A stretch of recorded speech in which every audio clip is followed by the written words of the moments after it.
സാറേ നമസ്കാരം, സുമേഷാണ്. ഞാനിപ്പോൾ ഒന്ന് രണ്ട് ജനറ്റിക്സുമായിട്ട് ബന്ധപ്പെട്ടിട്ട് ഒന്ന് രണ്ട് പുസ്തകങ്ങൾ ഇങ്ങനെ വായിച്ചുകൊണ്ടിരിക്കുകയായിരുന്നു. അപ്പോൾ എനിക്ക് തോന്നിയ ഒന്ന് രണ്ട് സംശയങ്ങൾ എന്താ വെച്ചാൽ, നമ്മളിപ്പോൾ ഒരാളുടെ ഫിസിക് ഫീച്ചേഴ്സ് നമ്മൾ ട്രാൻസ്മിറ്റ് ചെയ്യപ്പെടുന്നുണ്ടല്ലോ, അതായത് തലമുറകളിലേക്ക്. അപ്പോൾ എനിക്ക് തോന്നിയൊരു കാര്യം എന്താ വെച്ചാൽ, നമ്മുടെ ഒരാളുടെ ഒരു തെളിച്ചം എന്ന് പറയുന്ന ഒരു സാധനം ഉണ്ടല്ലോ, ഒരാൾക്ക് ഉണ്ടാകുന്ന ഒരു തെളിച്ചം, അതിന് അല്ലെങ്കിൽ തെളിച്ചം എന്നോ ബോധം എന്നോ പറയുന്ന സാധനത്തിന് ഈ ജനറ്റിക്സിൽ എത്രത്തോളം പ്രാധാന്യമുണ്ട് അല്ലെങ്കിൽ പ്രാധാന്യമുണ്ടോ എന്നുള്ളതാണ്. അത് ചോദിക്കാനുള്ള ഒന്ന് രണ്ട് കാര്യം എന്താ വെച്ചാൽ, ഇപ്പൊ നമ്മുടെ വാമൊഴിയായിട്ട് നമ്മൾ തന്നെ കേട്ടിരുന്ന ഒന്ന് രണ്ട് കാര്യങ്ങൾ എന്താ വെച്ചാൽ, ഒന്ന് എന്താ പറയാ, പുത്രനിലൂടെ മോക്ഷം അച്ഛനുണ്ടാവുന്നു എന്നുള്ളതും, പുത്രൻ പിതാവിന്റെ ശത്രുവാണെന്നുള്ളതും, പിന്നെ മൂന്നാമത് എന്താ പറയാ, നല്ല തന്തയ്ക്കും തള്ളയ്ക്കും പിറക്കണം എന്നുള്ളതും, അങ്ങനെ മൂന്നെണ്ണല്ല, അങ്ങനെ കുറെ എണ്ണം ഉണ്ട്. അതിലൊരു പെട്ടെന്ന് തോന്നിയ 2-3 സാധനങ്ങളാണ്. അപ്പോ ഇതുമായിട്ട് ബന്ധപ്പെട്ടിട്ട് സാറിന് എന്തെങ്കിലും ഒരു ഐഡിയ ഉണ്ടോ അത് ഈ പറയുന്ന? കാരണം എന്താ വെച്ചാൽ, നമ്മളിപ്പോ പല ആളുകളിൽ എടുത്തപ്പോ ഇവൻ മഹാത്മാഗാന്ധി അല്ലെങ്കിൽ അങ്ങനെ ഇവരുടെയൊക്കെ പുത്രന്മാരങ്ങനെ ഒരു അത്തരം തെളിച്ചത്തിലേക്ക് വന്നിട്ടുള്ള ഒരാളുകളല്ല. അപ്പൊ നോർമലി അങ്ങനെ വരേണ്ടതല്ലേ? അപ്പൊ അതുമായിട്ട് കണക്ഷൻ ഇല്ലേ? സുമേഷിൻ്റെ ചോദ്യം എന്ന് പറയുന്നത്, നമ്മൾ പാരമ്പര്യമായിട്ട് ഗുണങ്ങൾ തലമുറകളിലേക്ക് കൈമാറുന്നത് പോലെ ഒരു തെളിച്ചം, അദ്ദേഹം ഉദ്ദേശിക്കുന്നത് വിജ്ഞാനം എന്നുള്ള അർത്ഥത്തിലാണ്, അറിവ്, അത് പകർന്നു കിട്ടുമോ എന്നുള്ളതാണ് ചോദ്യം. കാരണം അദ്ദേഹം സംശയിക്കുന്നത് പല മഹാന്മാരുടെയും കുട്ടികൾ മഹാന്മാരല്ല എന്നതുകൊണ്ടാണ്.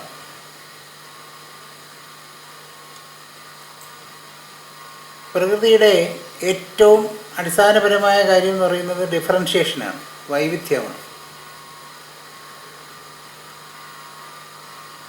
ഒരിക്കലും ഒന്നുപോലെ മറ്റൊന്നിരിക്കാൻ പ്രകൃതി ആഗ്രഹിക്കുന്നില്ല. പ്രകൃതി ഡിഫറൻഷിയേഷൻ എത്രമാത്രം പൂർണ്ണമാകുന്നുവോ അത്രത്തോളം റിസപ്റ്റിവിറ്റി കൂടുന്നു. അതായത് ബോധത്തിൻ്റെ, സമഗ്രമായിരിക്കുന്ന ബോധത്തിൻ്റെ ഊർജത്തെ പോസിറ്റീവായിട്ടും പ്രപഞ്ചത്തിലുള്ള മറ്റ് കണികകളുടെ ഊർജത്തെ നെഗറ്റീവായിട്ടും സങ്കല്പിക്കാം. അപ്പോൾ ഈ രണ്ട് പോസിറ്റീവും നെഗറ്റീവും ചേർന്നാൽ മാത്രമേ യൂണിറ്റി ഉണ്ടാവുള്ളൂ. അതാണ് വിജയകരമായിരിക്കുന്ന പരിസമാപ്തി. അപ്പോൾ ഈ നെഗറ്റീവ്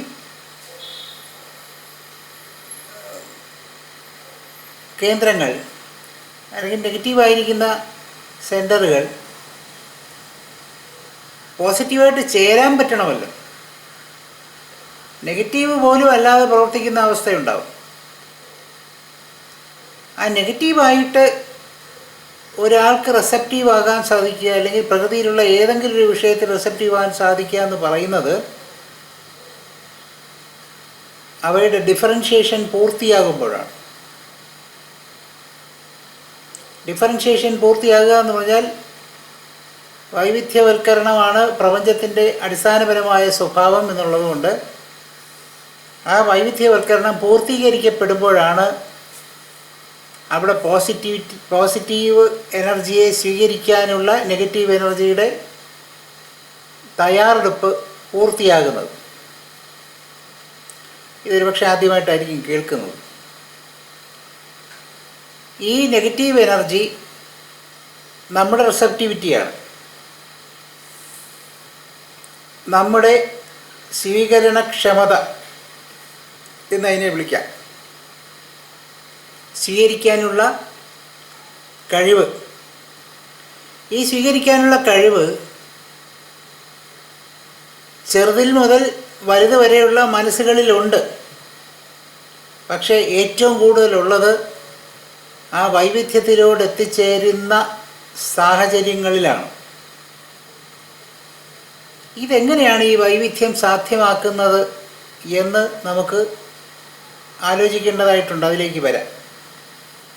ചോദ്യം അതല്ലാത്തതുകൊണ്ട് സൂചിപ്പിച്ചു എന്നുള്ളതേ ഉള്ളൂ. എന്തുകൊണ്ട് എന്നുള്ളതിന് കാരണം പറഞ്ഞുകൊണ്ടിരിക്കുകയാണ്. പക്ഷെ അതുവഴി നമുക്ക് മറ്റൊരു സത്യത്തിലേക്കും കൂടെ സഞ്ചരിക്കാൻ ഉള്ള അവസരം കിട്ടിയിട്ടുണ്ട്.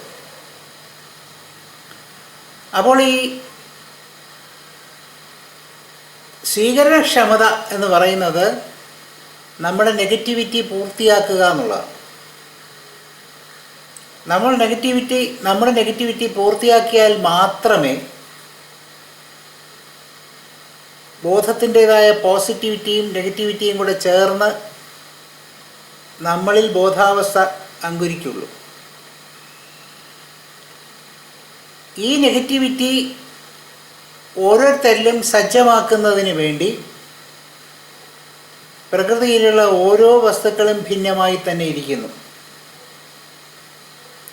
അപ്പം ചോദിച്ചേക്കാം, തെങ്ങുകൾക്കെല്ലാം ഏതാണ്ട് ഒരുപോലെയല്ലേ സ്വഭാവം, നായകൾക്കെല്ലാം ഏതാണ്ട് ഒരുപോലെയല്ലേ സ്വഭാവം, പശുക്കൾക്കെല്ലാം ഏതാണ്ട് ഒരുപോലെയല്ലേ സ്വഭാവം? ശരിയാണ്. അതുകൊണ്ട് തന്നെയാണ് അവയിൽ നിന്ന് മനുഷ്യൻ വ്യത്യസ്തനായിരിക്കുന്നത്. പശുക്കൾക്കോ മൃഗാദികൾക്കോ സസ്യജാലങ്ങൾക്കോ ഒക്കെ തന്നെയും ബോധത്തിലേക്ക് വരാൻ സാധിക്കാത്തതിന് പ്രധാനപ്പെട്ട കാരണം എന്ന് പറയുന്നത് അവയുടെ ഡിഫറൻഷിയേഷൻ പൂർത്തീകരിക്കപ്പെടാതിരിക്കുന്നതാണ്. വിവിധമായിരിക്കുന്ന ചെടികളുള്ള ഒരു പൂന്തോട്ടത്തിൽ മനസ്സിന് കിട്ടുന്ന ഉല്ലാസം ഒരു പ്ലാന്റേഷനിൽ പോയാൽ കിട്ടില്ല. ഒരു പ്ലാന്റേഷൻ എന്ന് പറയുന്നത് ഒരേ ചെടി നിരത്തി വച്ചിരിക്കുന്നതാണ്. ഒരേ സസ്യം, മരമായിരിക്കാം, സസ്യജാലങ്ങളായിരിക്കും, മറ്റേതെങ്കിലുമൊക്കെ ആയിരിക്കാം. തോട്ടങ്ങൾ, പൂന്തോട്ടം എന്ന് പറയുന്നത് വിവിധ ഇനം പൂക്കൾ ഉണ്ടാകുന്ന, പലതരം നിറങ്ങളുള്ള, പലതരം ഇലകളുള്ള, പലതരം സ്വഭാവമുള്ള, പലതരത്തിലുള്ള പൊക്കങ്ങളുള്ള ചെടികൾ നിറഞ്ഞ ഒരു ഉപവനത്തെയാണ് പൂന്തോട്ടം എന്ന് വിളിക്കുന്നത്. അവയെ അസോർട്ടഡ് ഡിസ്ട്രിബ്യൂഷൻ എന്നാണ് ഇതിനെ വിളിക്കേണ്ടത്. പ്രകൃതിയിലെ ജീവജാലത്തിൻ്റെ വിധാനം ഇങ്ങനെയാണ്. അതുകൊണ്ട് അത്തരം സ്ഥലങ്ങളിൽ മനുഷ്യന് ജീവ ഊർജം, ബയോ എനർജി കിട്ടുന്നതിന് സാധ്യത കൂടുതലാണ് എന്നുള്ളതുകൊണ്ടാണ് ജപ്പാനിൽ മിയോവാക്കി ഉപവനങ്ങൾ, ചെറിയ പച്ചത്തുരുത്തുകൾ എന്നിപ്പോൾ ഇവിടെ വിളിക്കുന്നുണ്ട് കേരളത്തിലെ, അങ്ങനെയുള്ള ഉപവനങ്ങൾ ഉണ്ടാക്കാൻ തുടങ്ങിയത്. ഈ ഉപവനങ്ങൾ കേരളത്തിൽ പണ്ട് ധാരാളമായി ഉണ്ടായിരുന്നു. അവയെ നമ്മൾ വിളിച്ചിരുന്ന പേര് സർപ്പക്കാവുകൾ എന്നാണ്. ഈ സർപ്പക്കാവുകളിൽ നൈസർഗികമായിട്ടുള്ള ഏറ്റവും പ്രധാനപ്പെട്ട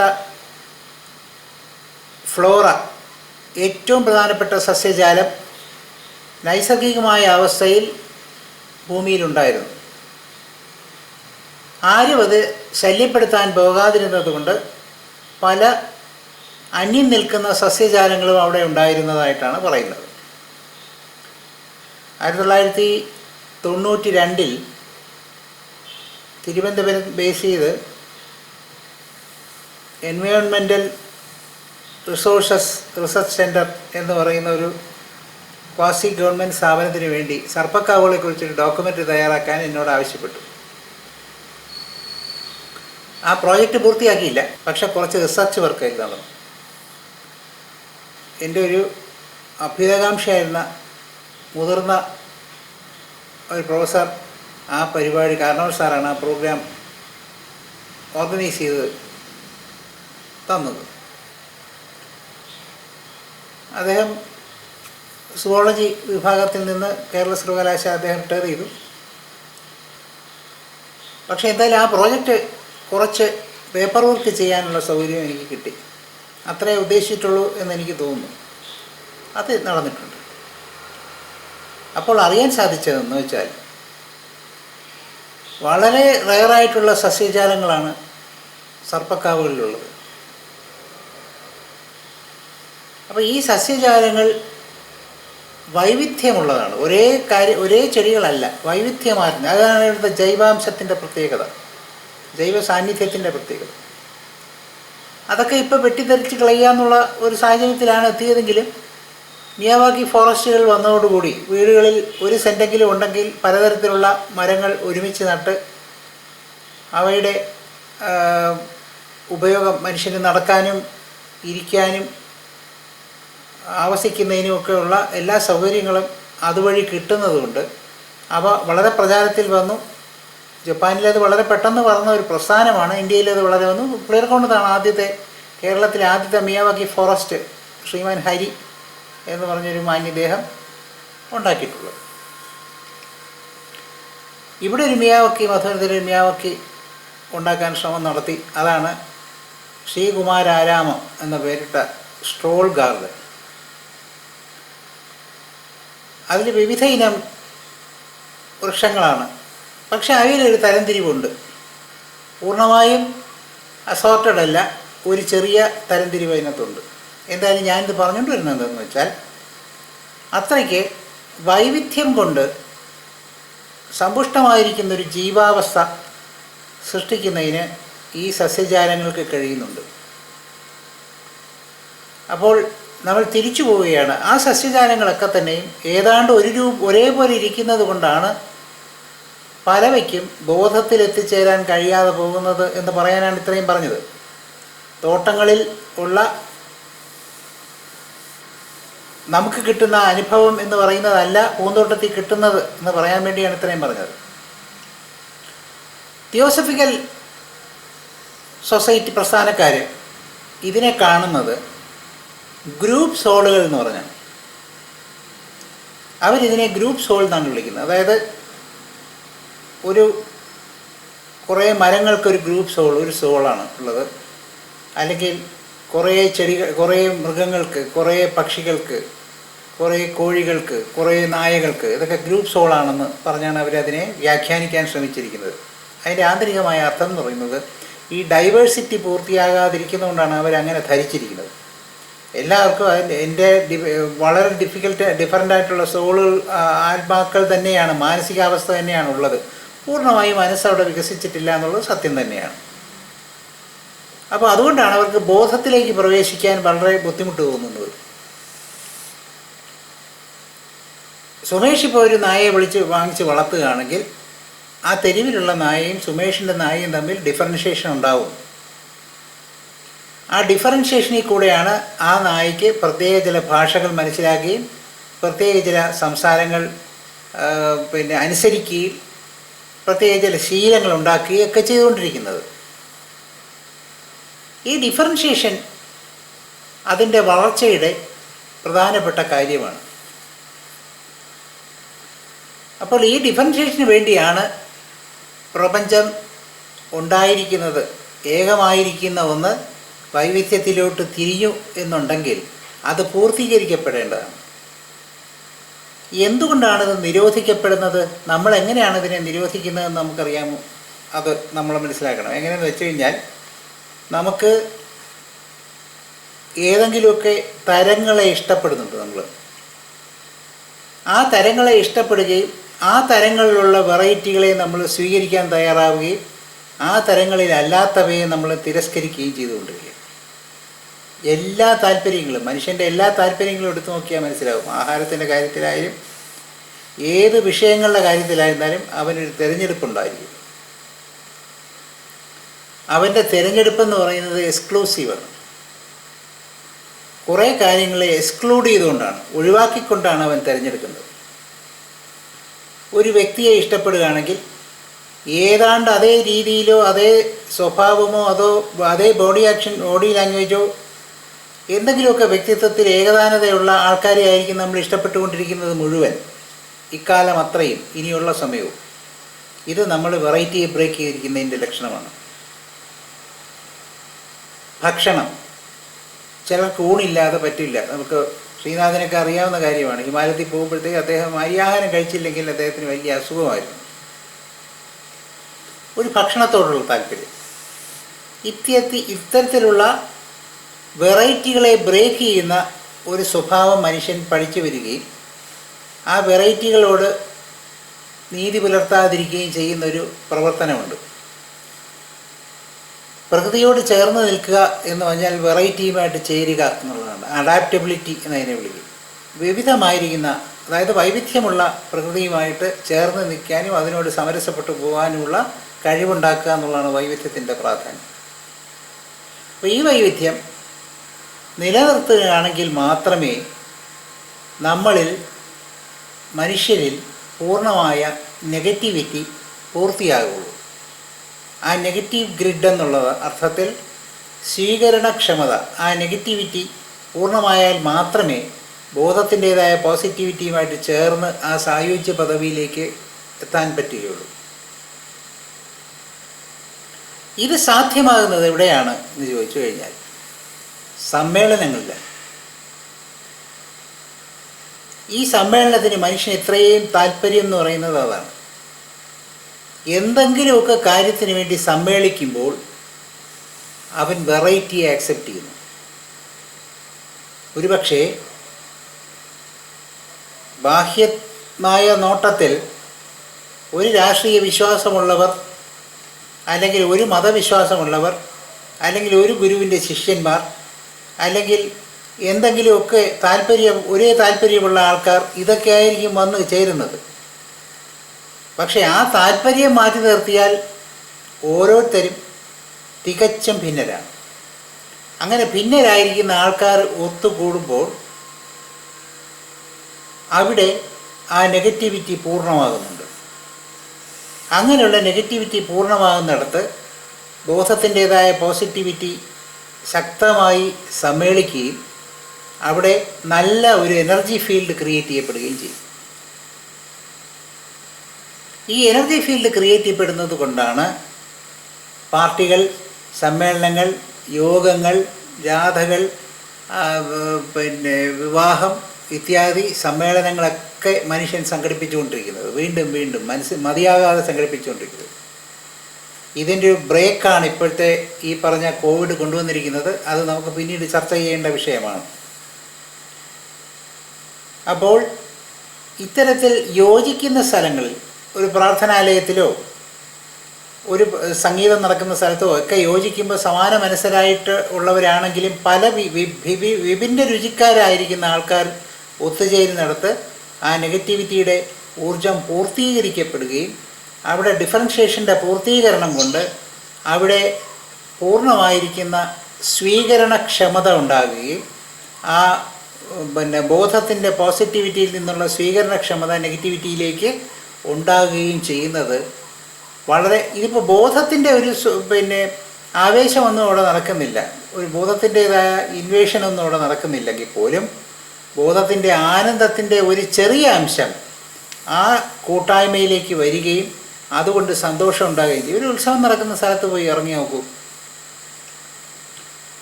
അവിടെ എല്ലാവർക്കും സന്തോഷവും ചിരിയുമായിരിക്കും. ഒരു വിവാഹം നടക്കുന്നിടത്ത് വിവാഹം സ്വീകരിക്കാൻ വേണ്ടി നിൽക്കുന്ന ആൾക്കാർ കൃത്രിമമായിട്ട് പല്ല് കാണിച്ചുകൊണ്ടാണ് നിൽക്കുന്നതെങ്കിൽ പോലും എല്ലാവരും വളരെ സന്തുഷ്ടരായി നിൽക്കുന്നതായിട്ട് കാണാം. കാരണം അവിടെ റേഡിയേറ്റ് ചെയ്യുന്ന ഒരു വൈബ്രേഷൻ എന്ന് പറയുന്നത് അങ്ങനെയുള്ളൊരു പോസിറ്റീവായിട്ടുള്ള വൈബ്രേഷനാണ്. ഈ പോസിറ്റിവിറ്റി എവിടെ നിന്നുണ്ടാകുന്നു? ഇത്രയും കളക്റ്റീവായിട്ട് നെഗറ്റീവ് അവിടെ ഉണ്ടാകുന്നുണ്ടാകും. അപ്പോൾ ഈ നെഗറ്റിവിറ്റി ഉണ്ടായി കളക്ട് ചെയ്യപ്പെടുമ്പോഴാണ് ആ പോസിറ്റിവിറ്റി കിട്ടുന്നത്. അപ്പോൾ ഇതുകൊണ്ട് ഈ നെഗറ്റിവിറ്റി മെയിൻറ്റെയിൻ ചെയ്യണമെന്നുണ്ടെങ്കിൽ ഡൈവേഴ്സിഫിക്കേഷൻ പൂർത്തിയായിരിക്കണം. ഒന്നിനോട് ഒരേ രീതിയിലാകാൻ പാടില്ല. നമുക്കറിയാമല്ലോ, ലൈക്ക് വോൾസ് റിപ്പൽ എന്നല്ലേ പറയുന്നത്, അല്ലേ? ഒരേപോലുള്ള ധ്രുവങ്ങൾ തമ്മിൽ വികർഷിക്കുന്നു. ഭൂമിയും മറ്റ് കോടിക്കണക്കിന് ഗോളങ്ങളും തമ്മിൽ ആകർഷണത്തിലാണ്. ഈ ആകർഷണം നടക്കുന്നത് വിഭിന്നമായിരിക്കുന്ന പൊളാരിറ്റി ഉള്ളതുകൊണ്ടാണ്. ആ വിഭിന്നമായിരിക്കുന്ന പൊളാരിറ്റിയിൽ ഏകദാനമായിരിക്കുന്നൊരു സ്വഭാവം ഉള്ളതുകൊണ്ട് ആകർഷണവും വികർഷണവും ഒരേ സമയത്ത് നടക്കുന്നു. അതാണ് ഇന്ത്യയിലെ ദേവതകൾക്കെല്ലാം കയ്യിൽ പാശവും അങ്കുശവും കൊടുത്തിരിക്കുന്നത്. പാശം സ്നേഹിക്കാനും അങ്കുശം ദ്വേഷിക്കാനും. രാഗവും ദ്വേഷവും എന്ന് ഉദ്ദേശിക്കുന്നത് ഈ ആകർഷണവും വികർഷണവുമാണ്. അപ്പോൾ ഈ ആകർഷണവും വികർഷണവും ഉണ്ടായിരിക്കുന്നത് പോലെ നമ്മളിൽ ഒരേ തരത്തിലുള്ള ധ്രുവീകരണം ഉണ്ടായിരിക്കുന്ന സമയത്ത് നമ്മളിൽ നെഗറ്റീവ് ആയിട്ടുള്ള ഒരു ഫോഴ്സ് ഉണ്ടാകുന്നില്ല എന്ന് മാത്രമല്ല, നെഗറ്റീവ് പൊളാരിറ്റി ഉണ്ടാകുന്നില്ലെന്ന് മാത്രമല്ല, നമുക്ക് ആ ബോധത്തെ സ്വീകരിക്കുന്നതിനുള്ള സാധ്യതയില്ലാതെയാകുന്നു. ക്രിസ്തുവിൻ്റെ മരണശേഷം പെന്തക്കുസ്ത എന്ന് പറയുന്ന അനുഭവത്തെക്കുറിച്ച് ബൈബിളിൽ പറയുന്നുണ്ടാവും. ഇതുപോലൊരു സാഹചര്യത്തിൽ പരിശുദ്ധാത്മാവിൻ്റെ സാന്നിധ്യം ഉണ്ടായി എന്നാണ് അവർ അവിടെ പറയുന്നത്. യേശുക്രിസ്തു പറഞ്ഞിരിക്കുന്നത് നിങ്ങൾ രണ്ടുപേര് കൂടിക്കഴിഞ്ഞാൽ മൂന്നാമത് ഞാൻ വരുന്നു എന്നാണ്. ഇതിൻ്റെയൊക്കെ അർത്ഥമെന്ന് പറയുന്നത് ഈ പൊളാരിറ്റിയുടെ അഡിഷൻ, അനക്സേഷൻ, ഇതുകൊണ്ട് ആ നെഗറ്റിവിറ്റി കൂടുകയും റെസ്പോൺസ് പോസിറ്റിവിറ്റിയുടെ റെസ്പോൺസ് കൂടുകയും പോസിറ്റിവിറ്റി അവൈലബിളായി, അതായത് നെഗറ്റിവിറ്റിക്ക് അവൈലബിളായി അവിടെ ഒരു കറണ്ട് ഉണ്ടാവുകയും ചെയ്യുന്നു എന്നർത്ഥം, ഒരു പ്രവാഹം ഉണ്ടാവുകയും ചെയ്യുന്നു. ഇതാണ് പ്രകൃതിയുടെ അടിസ്ഥാനപരമായിരിക്കുന്ന തത്വം. ഈ പ്രാപഞ്ചികമായ തത്വം നിലവിൽ നിൽക്കുന്നതുകൊണ്ട് ഒരമ്മ പ്രസവിക്കുന്ന കുട്ടികൾ പോലും പലതരത്തിലായി.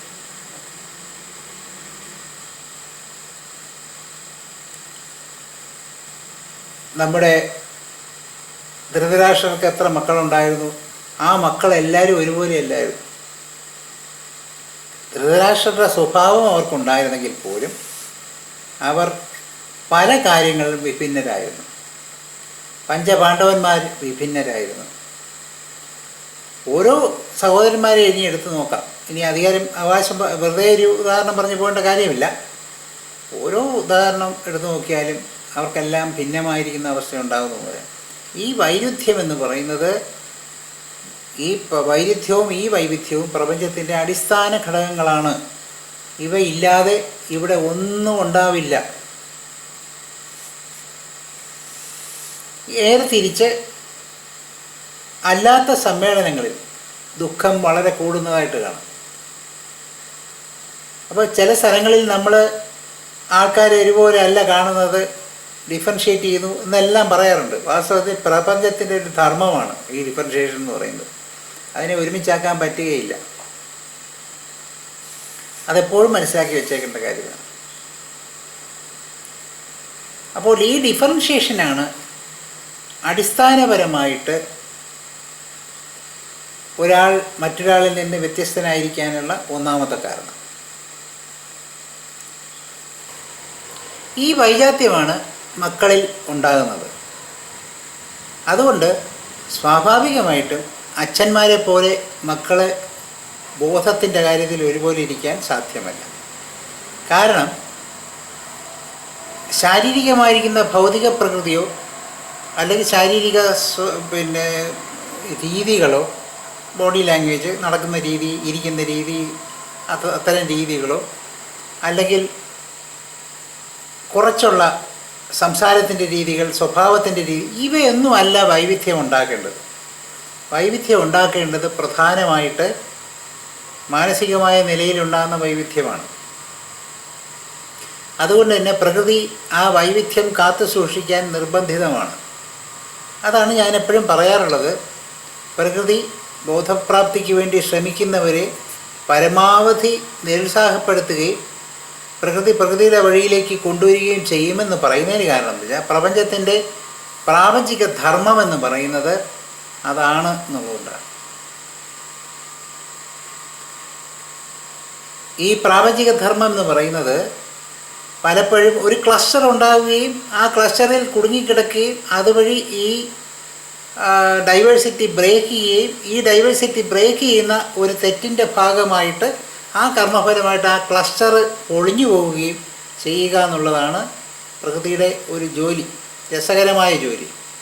അതുകൊണ്ട് തന്നെ ഏകതാനമായിരിക്കുന്ന പ്രസ്ഥാനങ്ങൾ അത് മതങ്ങളായിരുന്നാലും ശരി, രാഷ്ട്രീയ പ്രസ്ഥാനങ്ങളായിരുന്നാലും ശരി, ആൾക്കാരെ എന്തെങ്കിലും പേരിൽ കൂട്ടുകയും ഒരേ തരത്തിലാക്കാനും ശ്രമിച്ചുകൊണ്ടിരിക്കുന്നതൊക്കെ പ്രകൃതി പരാജയപ്പെടുത്തിക്കൊണ്ടിരിക്കും. അത് കഴിഞ്ഞ ചരിത്രങ്ങൾ നോക്കിയാൽ മനസ്സിലാവും.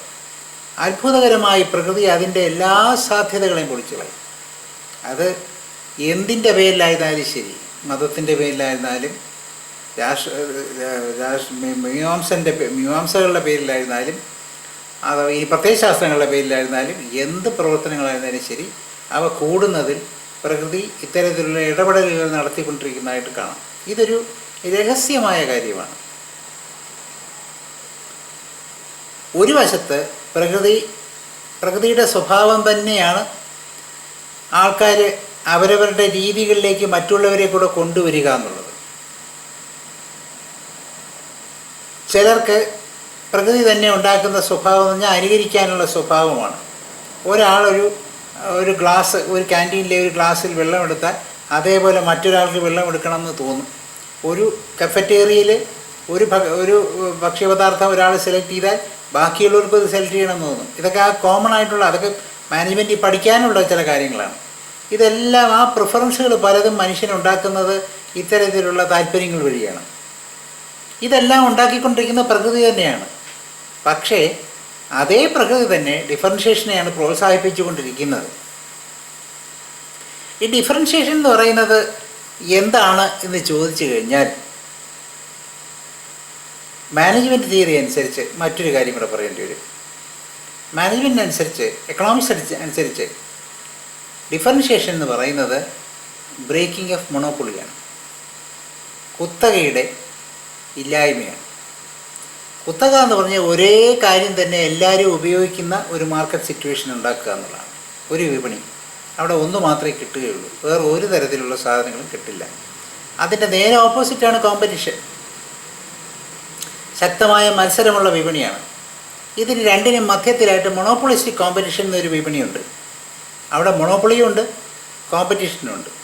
ഈ മൊണോപ്പൊളിയും കോമ്പറ്റീഷനും ചേർന്ന് നിൽക്കുന്ന മാർക്കറ്റിൽ ഉള്ള പ്രോഡക്റ്റുകൾക്കുള്ള പ്രത്യേകതകൾ എന്തൊക്കെയാണ് എന്ന് ചോദിച്ചു കഴിഞ്ഞാൽ, അവയ്ക്ക് പ്രോഡക്റ്റ് ഡിഫറൻഷിയേഷൻ എന്ന് വിളിക്കും. ഉൽപ്പന്നം വ്യത്യസ്തമാക്കിക്കൊണ്ടിരിക്കും. ഒരേപോലത്തെ ഉൽപ്പന്നം ഉണ്ടാക്കുകയില്ല.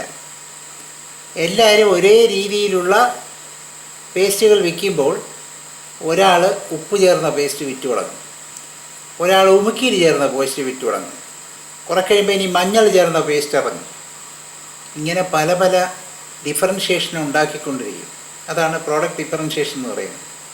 ഈ പ്രോഡക്റ്റ് ഡിഫറൻഷിയേഷൻ എന്ന് പറയുന്നത് ലൈവായിട്ട് മാർക്കറ്റ് നിൽക്കുന്നതിന് അത്യാവശ്യമാണ് ലോങ് റണ്ണിൽ എന്ന് മാനേജ്മെൻറ്റുകാർക്ക് നന്നായിട്ട് അറിയാം. ഇതാണ് പ്രകൃതിയുടെ ഒരു പാഠം. പ്രകൃതിയിൽ നിന്ന് കിട്ടിയ പാഠമായിരിക്കണം അത്. പ്രകൃതിയിൽ നിന്ന് പഠിച്ചതൊന്നുമല്ല, പക്ഷെ പ്രകൃതി അത് ഉൾക്കൊള്ളുന്നു എന്നാണ് ഞാൻ പറഞ്ഞു വരുന്നതിൻ്റെ അർത്ഥം. ഈ ഡിഫറൻഷിയേഷൻ നിലനിൽക്കുന്നതിനാൽ പ്രകൃതി ഒരിക്കലും അച്ഛനമ്മമാരുടെ സ്വഭാവം അതുപോലെ പിള്ളേരിലേക്ക് പകർത്തുന്നില്ല. മറിച്ച് അവ എൻറ്റയർലി ഡിഫറൻ്റ് ആയിരിക്കുന്ന ഒരു സാധ്യതയിലേക്ക് പോകുന്നു.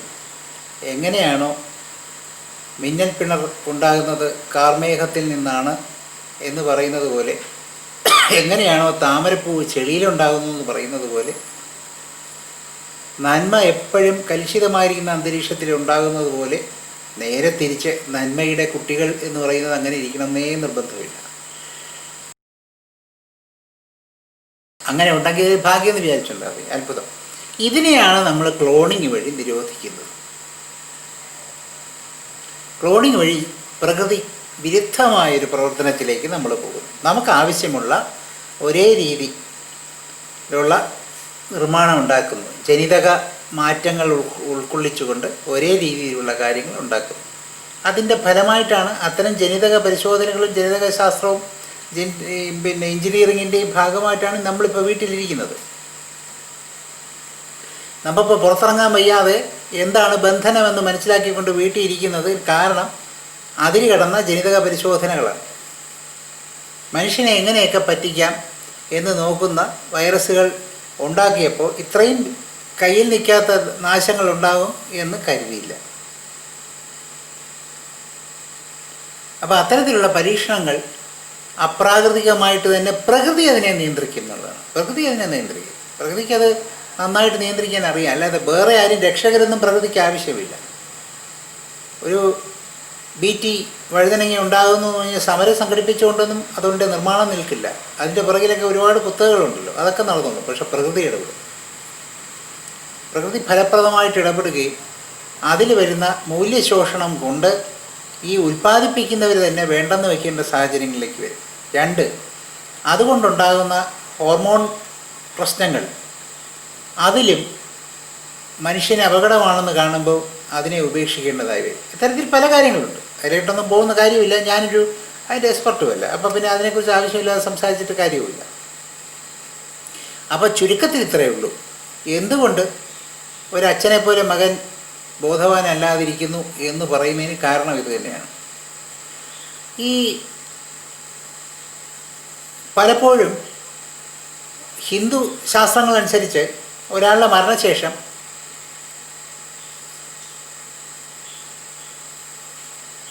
ഉപപ്രാണന്മാർ വിഘടിക്കുകയും അതിൽ ചില ഉപപ്രാണന്മാർ അടുത്ത പ്രജകളിലേക്ക് പ്രവേശിക്കുകയും ചെയ്യുമെന്ന് വിശ്വസിക്കുന്നുണ്ട്. അത്തരം ഉപപ്രാണന്മാരെ സ്വീകരിക്കുന്നതിന് വേണ്ടിയാണ് അത്രേ ശ്രാദ്ധകർമ്മങ്ങളും മറ്റ് മരണാനന്തര കർമ്മങ്ങളും ഒക്കെ അവർ നടത്തുന്നത്. അപ്പോൾ അത്തരം ആ പാരമ്പര്യം നിലനിർത്തുക, പൈതൃകം നിലനിർത്തുക, അതിന് ഇത് പ്രയോജനപ്പെടും എന്നാണ് പറയുന്നത്. അത് ഉപപ്രാണങ്ങളിൽ ധനഞ്ജയം എന്ന് പറയുന്ന ഉപപ്രാണനുണ്ട്. ഇത്യാദി പ്രാണന്മാരാണ് ഈ കാരണത്തിന് ഈ പൈതൃക നൈരന്തര്യത്തിന് കാരണമായി പ്രവർത്തിക്കുന്നതെന്നാണ് പറയുന്നത്. പക്ഷേ അത്തരത്തിലുള്ള പ്രവർത്തനങ്ങൾ എല്ലാം തന്നെയും ഉണ്ടാകുന്നത് അവരുടെ ഈ ശരീരത്തിൽ വച്ച് സ്വീകരിച്ചിരിക്കുന്ന അനുഭവങ്ങളും അറിവുകളും മാത്രമായിരിക്കും. അവ അവരുടെ വിജ്ഞാനമയ കോശവും ആനന്ദമയ കോശവുമായി ബന്ധപ്പെട്ടിരിക്കുന്നു. ഈ വിജ്ഞാനമയ കോശവും ആനന്ദമയ കോശവും ഈ ശരീരത്തുമായിട്ട് ബന്ധപ്പെട്ടിരിക്കുന്ന സമയത്തുണ്ടായിരിക്കുന്നത് മാത്രമാണ് ധനഞ്ജയാദി ഉപപ്രാണന്മാർ വഴി അടുത്ത തലമുറയിലെ ആൾക്കാർക്ക് കിട്ടേണ്ടത് അല്ലെങ്കിൽ കിട്ടുന്നത് എന്നാണ് മനസ്സിലാക്കേണ്ടത്. അല്ലാതെ മൊത്തത്തിലുണ്ടായിരുന്ന അതുവരെ ഉണ്ടാകുന്ന സ്പിരിച്വൽ ഡെവലപ്മെൻറ്റ് എന്ന് ഉദ്ദേശിക്കുന്നത് ആധ്യാത്മികമായ വളർച്ച എന്നുള്ള അർത്ഥത്തിലല്ല.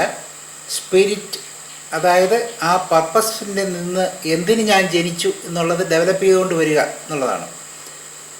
ആ സ്പിരിറ്റിൻ്റെ ഡെവലപ്മെൻറ്റ് എന്ന് പറയുന്നത് ഒരു പക്ഷേ ആർക്കും അത് കിട്ടാതെ പോകുന്നു. എന്നാൽ അവരെ ഉപാസിക്കുന്ന ആൾക്കാർക്ക്, ആ വ്യക്തികളെ ഉപാസിക്കുന്ന ആൾക്കാർക്ക് ഈ വിജ്ഞാനമയ ആനന്ദമയ കോശങ്ങൾ അനുഭവസിദ്ധമാകുന്നു. അതൊരു പാസ്വേഡ് കിട്ടുന്ന പോലെ ആ ആക്സസ് കിട്ടുകയാണ്.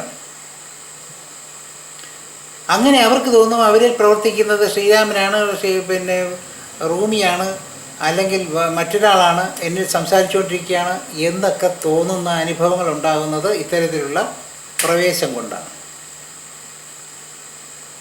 അതൊരു പ്രവേശമല്ല, അവർക്ക് കിട്ടുന്നൊരു ആക്സസ്സാണ്. അപ്പോൾ അങ്ങനെയല്ലാതെ ഒരിക്കലും ബോധത്തിൻ്റെ അളവിൽ, ബോധത്തിൻ്റെ തോതിൽ ഒരു തരത്തിലുള്ള ഒരു ഭാഗം പ്രജകളിലേക്ക്, മക്കളിലേക്ക് ഒന്നും വ്യാപിക്കുന്നില്ല. അതിന് പ്രധാനപ്പെട്ട താത്വികമായിരിക്കുന്ന കാരണമാണ് ഞാൻ ആദ്യം പറഞ്ഞത്. അതുകൊണ്ടാണ് അത് ഉണ്ടാകാതിരിക്കുന്നത്. ഓരോരുത്തരും വ്യത്യസ്തരായിരിക്കണം എന്നുള്ള പ്രകൃതിയുടെ നിർബന്ധമുണ്ട്. അപ്പോൾ ഒരു തരത്തിലുള്ള ഏകദാനത എന്ന് പറയുന്നത് ഇതൊക്കെ വൈവിധ്യമാണെങ്കിൽ പോലും എന്നാലും യോജിക്കുന്നതിലാണ് ആ പൊളാരിറ്റി വർക്ക് ചെയ്യുന്നത്. എനിക്ക് തോന്നുന്നു അത് വളരെ വ്യക്തമായി എന്ന് മനസ്സിലാകുന്നു. എന്തെങ്കിലും ഉണ്ടെങ്കിൽ ഇനിയും ചോദിക്കുക സുമേഷ്.